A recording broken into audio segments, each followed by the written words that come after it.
Hey guys, Natalie, welcome back to my channel for another video. So today we have a little business talk as always, and I want to talk about the number one thing that entrepreneurs skip over when they're launching their business. Now, how do I know this? I've coached over the past year hundreds of entrepreneurs in multiple industries, and with each set of entrepreneurs, I find the one thing that they're always missing. Even those who come to me after they've launched and they're wondering, well, what did I do wrong?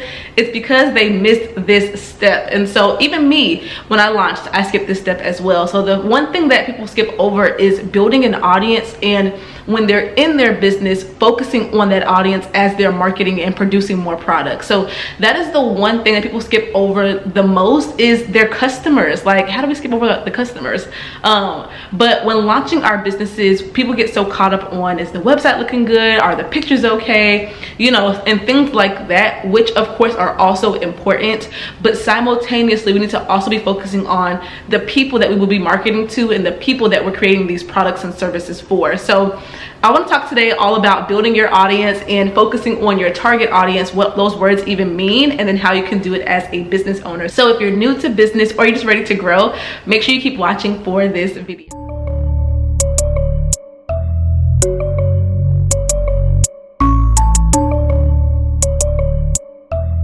So first of all, let's address these marketing terms or these business terms: target market, target audience. What does all those words mean? And basically it just essentially is saying that as you are building your business, you should have a group of people who you're making your products and services for. So it's not like you're making everything for anybody. You should be targeting a specific niche of people who are going to benefit from your products or services. So that's what a target market is. So I also get the question of, well, how do I find them? You don't just find out who they are, you determine who they are.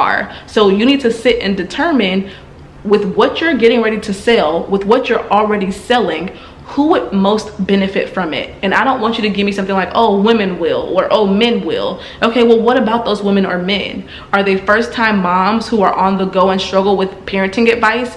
Are they men who are just graduating from college and they're looking for advice on how to go from college to career? Like, specifically, what about this person is true to make them actually want or need your products? So take a day, take a night, whatever, take some time and sit and discover that for yourself first. With what you're gonna sell, with what you're already selling, who would most benefit from that, okay?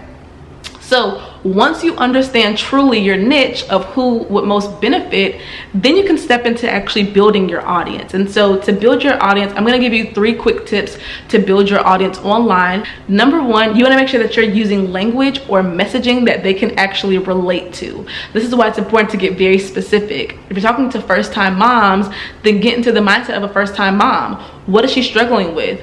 What can you say that's going to draw her attention? So you want to use words or messaging that they can actually relate to. And if you're somebody who you're not a part of your target audience, for instance, I'm not a first-time mom, I'm not a mom at all, but if I wanted to create products for moms and I don't know what they think or I don't know what they can relate to, find moms. Ask your mom or ask your friend's mom, or find people in your community, on your following, on your social media who happen to be first-time moms, and ask them, hey, what can I say that's going to draw your attention to this product?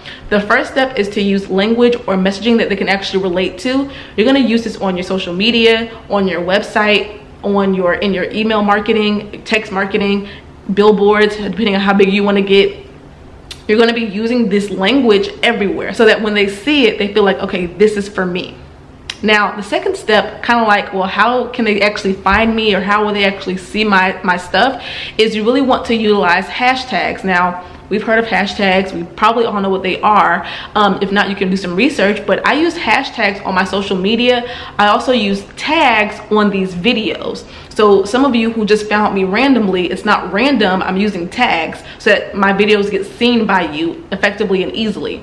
And so when it comes to what hashtags you should use, you want to again think of your target audience.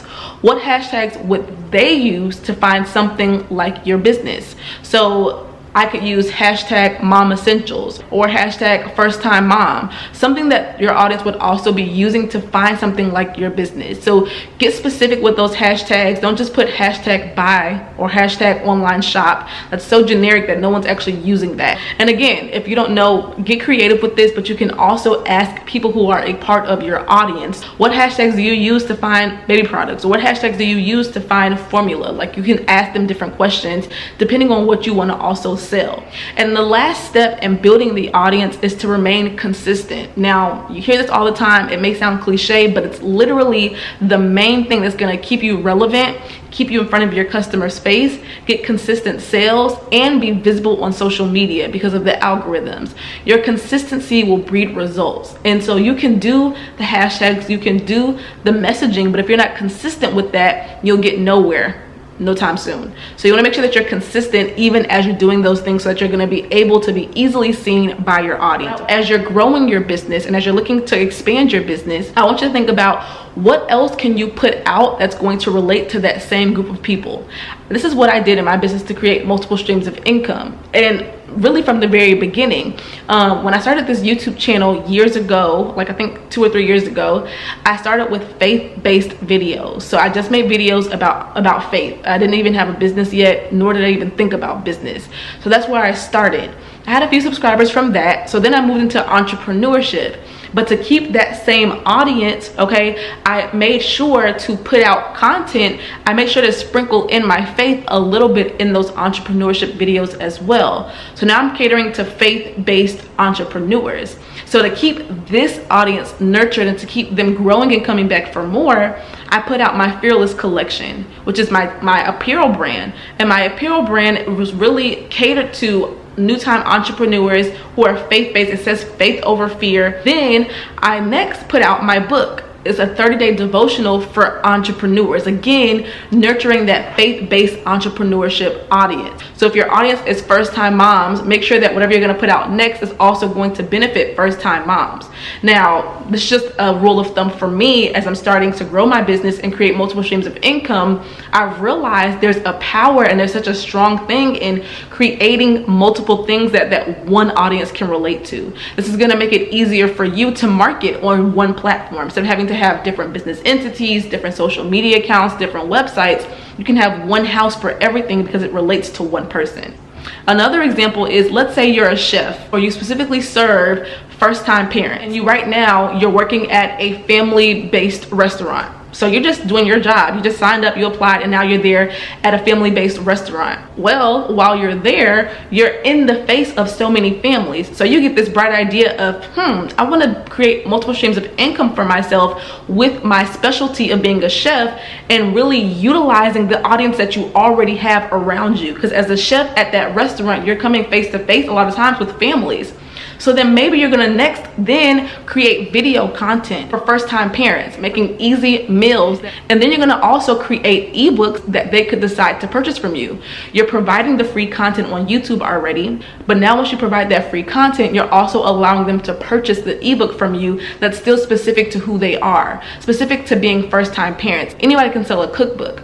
But when I say that cookbook is for me as a mom, as a first-time mom, as a first-time parent, I need that now. You see how having a niche really helps your customer feel like they need what you're selling?